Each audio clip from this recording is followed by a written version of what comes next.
Neste vídeo vamos discutir os mecanismos que permitem fazer medidas de temperatura.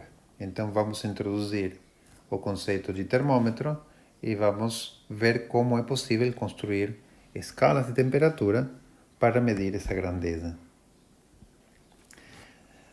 Os termômetros, então, são dispositivos que permitem medir a temperatura do corpo e eles fazem isso aproveitando que certas propriedades físicas mudam com a temperatura. Entre essas propriedades físicas,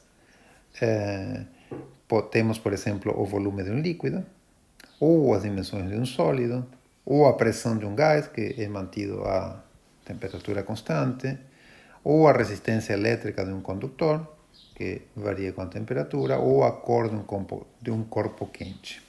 Então, o termômetro ele é um dispositivo que mede a temperatura de um corpo, o sistema, fazendo uso de alguma dessas propriedades físicas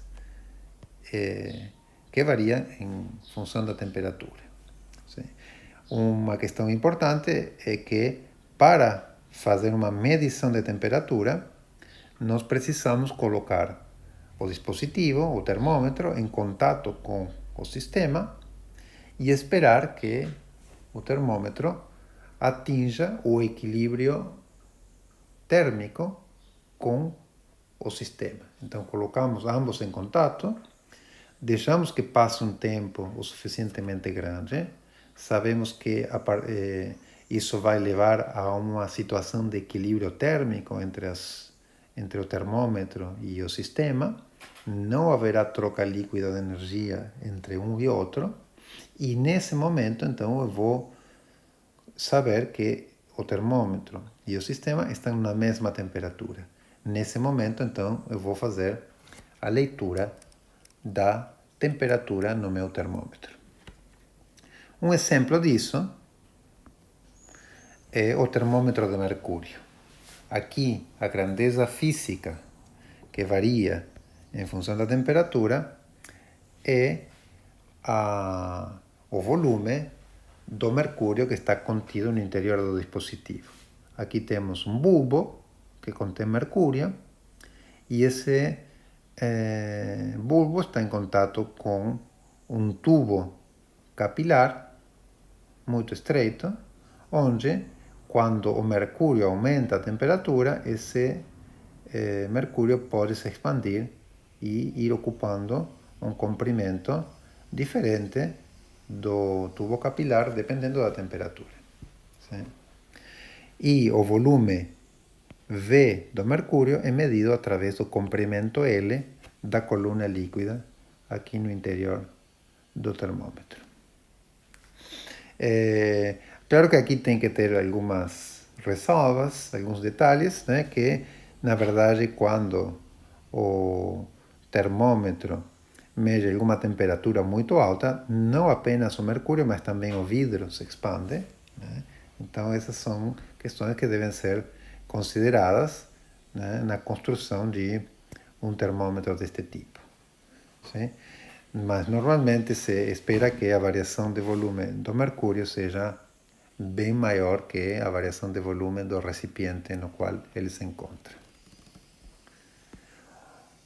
Um ponto muito importante para permitir que um termômetro seja utilizado é a questão da calibração do termômetro. Nós precisamos calibrar o termômetro e definir uma escala de temperatura para poder fazer uso desse termômetro como um instrumento de medição. Como é feita a calibração? A calibração é feita da seguinte maneira.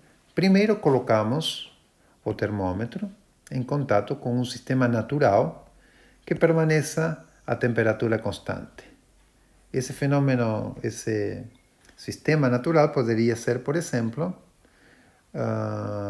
uma mistura de água e gelo em equilíbrio térmico à pressão atmosférica. Sabemos que esse fenômeno natural acontece sempre à mesma temperatura. Então serve para calibrar o termômetro e nós podemos colocar o termômetro em contato com essa mistura de água e gelo e marcar o nível da coluna de líquido. da coluna de mercúrio, por exemplo. Feito isso, nós podemos repetir o procedimento com outro sistema natural que também esteja em outra temperatura constante e marcar novamente o nível da coluna de líquido. Por exemplo, podemos colocar o termômetro numa mistura de água e vapor em equilíbrio térmico, um com o outro, à pressão atmosférica. E marcamos novamente o nível da coluna de líquido ou da coluna do mercúrio do termômetro em outro valor. E colocamos o valor que nós queremos, por exemplo, 100 graus Celsius e 0 graus Celsius para a mistura de água e gelo.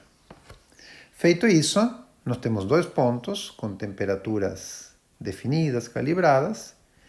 Então, o comprimento entre ambas marcas pode ser dividido em segmentos com uma escala de números fixos.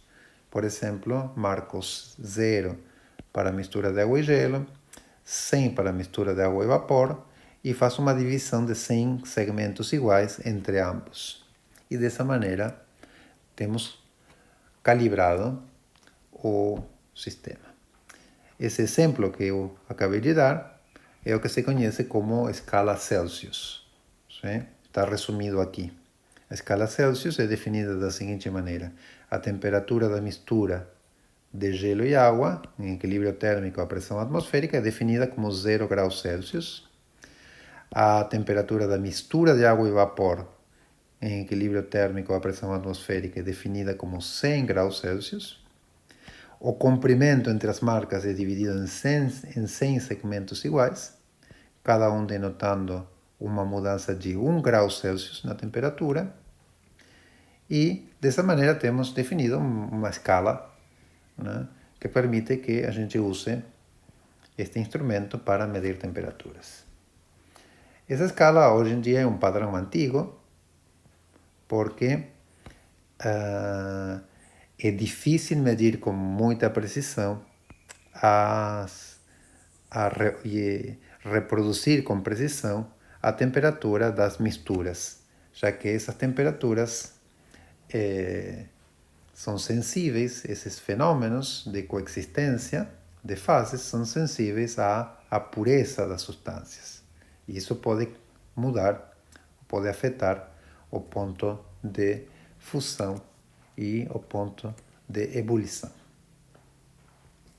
Um outro termômetro que tem importância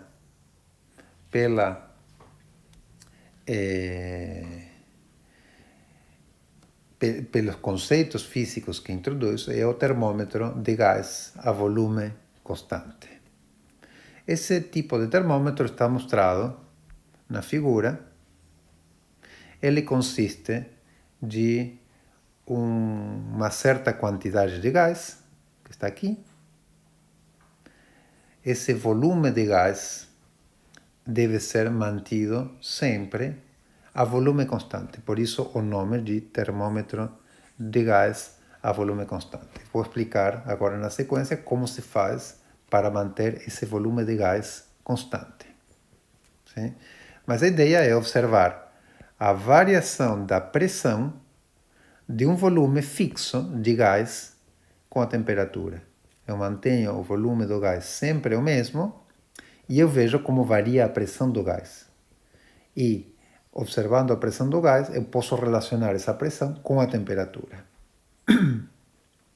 Uma característica importante e uma vantagem que tem este termômetro é que as leituras de temperatura são quase independentes da substância que está sendo utilizada. Vamos falar primeiro de como a gente faz a calibração deste termômetro. Sim? Então, resumindo, temos uma certa substância aqui, um gás. Sim?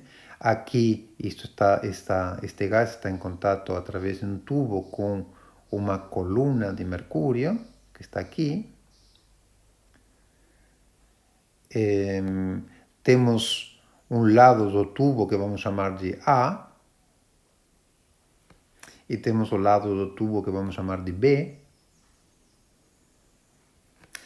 Esta diferença de altura H, que está aqui, entre as duas superfícies de mercúrio, do lado A, e a superfície de mercúrio do lado B com a superfície de mercúrio do lado A, indicam a pressão que tem, a diferença de pressão que tem entre este lado e a atmosfera. Sim? Aqui temos um outro gás aqui que não atrapalha. Sim? Simplesmente o que nós queremos é que todo este volume aqui permaneça sempre fixo. E temos uma régua justamente para garantir que este nível deste lado vai estar sempre alinhado com o zero, de maneira que isso me determina que este volume está sendo sempre o mesmo. Temos o volume constante aqui. Então, como calibramos esse termômetro? O primeiro, a primeira calibração poderia ser colocar este bulbo de gás imerso em um banho de água e gelo, em equilíbrio, que seria um ponto que nós podemos chamar de temperatura 0 graus Celsius. Sim? E, feito isso, eu vou aproveitar esta mangueira flexível aqui para subir ou descer este tubo até que esta superfície fique alinhada com o zero. Sim? Então, eu vou subir ou descer o tubo, significa que eu estou variando esta coluna de mercúrio e dessa maneira estou variando a pressão. Sim? O que eu vou ter cuidado é de que isto fique alinhado com o zero, porque é isso que está indicando que o volume aqui está sendo mantido num determinado valor que vai ser sempre o mesmo nas próximas medições. Sim? Então, o frasco é imerso em um banho de água e gelo em equilíbrio e o reservatório de mercúrio B é elevado ou abaixado até que o volume de gás confinado atinja um valor indicado pelo ponto zero da escala. A altura H, que seria a diferença entre os níveis de mercúrio de um lado e do outro, esta altura H, indica a pressão no frasco a 0 graus Celsius. Justamente porque aqui tem uma mistura a 0 graus Celsius e então estarei medindo a pressão desse gás que está aqui. Agora, vamos calibrar com um outro ponto. O que nós vamos fazer agora é inserir este frasco na água no ponto de vaporização, num ponto que tem, então, uma temperatura de 100 graus Celsius. E vamos repetir o procedimento de conseguir de que este volume de gás tenha o mesmo volume que antes. Este volume aqui tem que ter o mesmo volume que antes. Então, obviamente, aqui o gás em contato com esta mistura a 100 graus vai ter uma pressão maior, então vai empurrar esta superfície mais. Então, eu vou ter que colocar este tubo numa altura diferente, vou ter que colocar ele um pouco mais alto para conseguir que esta superfície fique alinhada com o zero e manter assim o volume constante no interior do tubo. Quando eu conseguir isso, que esta superfície fique alinhada com o zero, eu vou ter uma outra altura H aqui e vou registrar esse novo valor de H. E vou associar esse novo valor de H com a temperatura de 100 graus Celsius. Esses valores de pressão podem ser colocados num gráfico. Então, aqui estou colocando um gráfico onde no eixo vertical tem a pressão, no eixo horizontal tem a temperatura. Aqui estão os dois pontos medidos. Este seria o ponto medido em contato com a mistura de água e gelo. Este na mistura de água com vapor.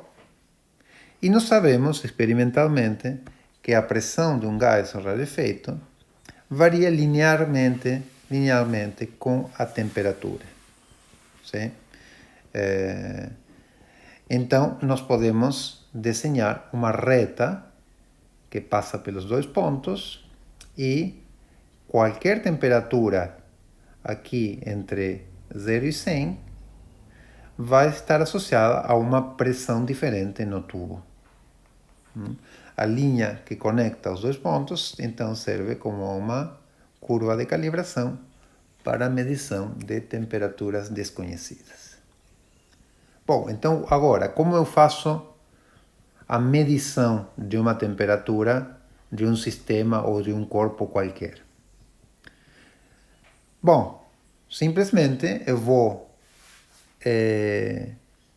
colocar o frasco de gás em contato térmico com esse sistema e vou esperar que seja atingido o equilíbrio térmico. Então, coloco o bulbo do termômetro em contato com o sistema que eu quero medir, ajusto o nível da coluna A, ajusto o nível desta coluna para que fique sempre no zero, de maneira de ter volume constante, porque isso vai me garantizar a relação linear entre pressão e temperatura, e faço a leitura do valor de H. Com esse valor de H, eu tenho a pressão aqui. Sim? A pressão aqui é rodomercúrio por G por esta altura H, mais a pressão atmosférica. Isso vai me dar esta pressão que está aqui. Com essa pressão, eu venho aqui, esta é a pressão que meu termômetro mediu, e então eu olho qual é a temperatura que corresponde a essa pressão. Dessa maneira, encontramos a temperatura da substância a partir da curva de calibração. Esta calibração que eu acabei de mostrar está usando um gás que tem uma certa composição, sim? Pode ser hidrogênio, pode ser hélio, pode ser qualquer gás. Na prática talvez não possam ser esses gases, mas em princípio isso pode ser feito com qualquer substância gasosa suficientemente rarefeita. E também pode ser utilizado diferentes volumes de gás, né? Então a pergunta que surge é o que acontece se eu mudo o volume de gás utilizado e o que acontece se eu mudo o tipo de gás, o tipo de substância utilizada. Sim? Então, isso está indicado aqui. Nós podemos realizar a calibração com o gás no frasco em diferentes pressões iniciais, no zero absoluto. Também podemos usar vários termômetros contendo diferentes substâncias. Sim? E o que eu estou mostrando aqui, nesta figura que está aqui, estou mostrando as retas de calibração com pressões iniciais diferentes para 3 experimentos. Então, estou usando volumes diferentes de gás. Também posso estar usando substâncias diferentes, né? Então, vou medir esta reta, por exemplo. Coloco o bulbo em contato com um sistema a 0 graus Celsius, faço a medida da pressão. Coloco em contato com 100 graus Celsius, faço a medida da pressão e coloco aqui. E traço a reta de calibração. Mas posso fazer isso com outro termômetro, medir e colocar a pressão do zero aqui e a pressão de 100 graus aqui. E posso fazer isso com outro termômetro, medir e colocar a pressão de 0 Celsius aqui e a pressão de 100 Celsius aqui. Então, essa figura mostra as retas de calibração com pressões iniciais diferentes para 3 experimentos. O que se observa é que, independentemente do tipo de gás utilizado, independentemente do valor da temperatura inicial mais baixa, independentemente deste ponto, deste ponto e deste ponto, se a gente extrapolar as retas, quando a gente traça as retas, a gente continuar essas retas para baixas temperaturas, o que vamos ver é que, em todos os casos, qualquer par de retas dessas sempre se encontram em um ponto que está mais ou menos a menos 273,15 ou 16 graus Celsius. Todas as curvas se encontram a aproximadamente menos 273 graus Celsius. Então, isso sugere que essa temperatura particular tem alguma característica que a faz especial, que tem alguma característica que faz que ela seja universal, né? E porque ela não depende da substância utilizada, não depende dos volumes utilizados. Sim? Veja também que elas coincidem no ponto em que a pressão seria zero. Sim? Então, como a menor pressão possível, menor pressão absoluta possível é zero, que corresponde à situação onde não há nenhuma substância no sistema, onde o gás está infinitamente diluído, então nós podemos dizer que essa é uma temperatura ou um limite inferior para a temperatura, já que não existe nenhuma matéria aí que possa conter energia. Então, essa temperatura é definida como sendo a temperatura do zero absoluto. Esse seria o zero absoluto de temperatura. Então, chegamos à conclusão de que existe uma temperatura mínima para os sistemas físicos. Essa temperatura mínima está em torno de menos 273 graus Celsius e é denominada zero absoluto. Graças à existência de essa temperatura mínima do zero absoluto, nós podemos construir uma escala que é denominada escala Kelvin de temperatura, que adota como um dos pontos de referência para a calibração dos termômetros a temperatura do zero absoluto. Então, a temperatura do zero absoluto é usada como a base da escala Kelvin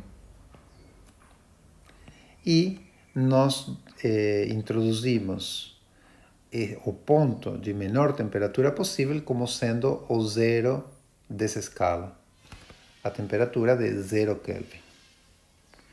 Por uma questão histórica, se decide que o tamanho de um grau na escala Kelvin é idêntico ao tamanho de um grau na escala Celsius e, portanto, graças a essa definição, a conversão entre ambas escalas de temperatura é feita apenas somando ou subtraindo esta grandeza que está aqui, 273,15, onde Tc é a temperatura Celsius e T é a temperatura Kelvin, também chamada de temperatura absoluta. Normalmente, quando a gente tem uma equação que envolve a variável T, a temperatura, como uma variável nessa equação, o que deve ser suposto é que essa temperatura é a temperatura absoluta, né? Exceto se for explicitamente indicado que a temperatura deve ser colocada em alguma unidade específica. Aqui temos uma figura que mostra diferentes temperaturas em diferentes sistemas. Temos, por exemplo, a temperatura do hélio líquido em aproximadamente 1 Kelvin, a temperatura do congelamento da água, mais ou menos aqui, em 273 Kelvin, a superfície do Sol em alguns milhares de Kelvin, a temperatura no interior do Sol em 10 a 7 Kelvin, a temperatura de uma bomba de hidrogênio em 10 a 8 Kelvin, e podemos continuar aumentando. Notem que a escala é logarítmica, então há um fator 10 entre cada marca aqui nessa escala, e até onde sabemos não existe um limite superior para a temperatura de um corpo. Então, em princípio, a temperatura de um corpo pode ser tão grande quanto a gente puder imaginar. Vamos agora ver uma maneira utilizada, mais moderna, de calibrar a escala Kelvin. A descrição de calibração que nós demos antes é uma calibração antiga que foi apresentada apenas como exemplificação didática e também porque historicamente foi utilizada dessa maneira, mas os pontos de 0 graus Celsius e 100 graus Celsius, temperatura de coexistência da água e gelo e de água e vapor, são difíceis de reproduzir experimentalmente quando são necessárias precisões muito grandes, né? Então, a calibração utilizada atualmente para a escala Kelvin adota 2 pontos, sendo um deles o zero absoluto e o segundo o ponto triplo da água, que eu vou mostrar aqui. O ponto triplo da água é uma situação, é um estado que tem uma temperatura fixa e uma pressão determinada, que é a única temperatura e a única pressão nas quais água, vapor de água e gelo podem coexistir em equilíbrio. Então temos uma mistura dos 3 estados da água, sólido, líquido e gasoso, coexistindo um com o outro. Se eu deixar isso indefinidamente, eu vou continuar tendo as 3 fases misturadas. Não vou ficar com 2 ou com uma fase apenas. Isso acontece numa temperatura única, que é aproximadamente de 0,01 graus Celsius, e numa pressão única, que é 0,00603 atmosferas. Aqui, essas temperaturas são denominadas T3 e P3, onde o índice 3 está se referindo ao ponto triplo. Então, se adota um acordo internacional no qual essa temperatura vai ser denominada 273,16 Kelvin. Essa vai ser a definição da temperatura do ponto triplo da água. E esse acordo também estabelece que o tamanho de um Kelvin é 1 dividido 273,16 da diferença entre ambos pontos. Aqui na figura temos uma imagem de água que está no ponto triplo, e aqui temos um diagrama de fases onde mostramos a água em diferentes estados de pressão e temperatura. Então aqui está a pressão, aqui está a temperatura, e temos em diferentes regimes de pressão e temperatura as fases sólida, líquida, gasosa, e aqui aparecem as regiões de coexistência, aqui entre água líquida e gelo, aqui entre água líquida e gás, e aqui entre sólido e gás. E aqui aparece o ponto triplo da água com esta temperatura e esta pressão.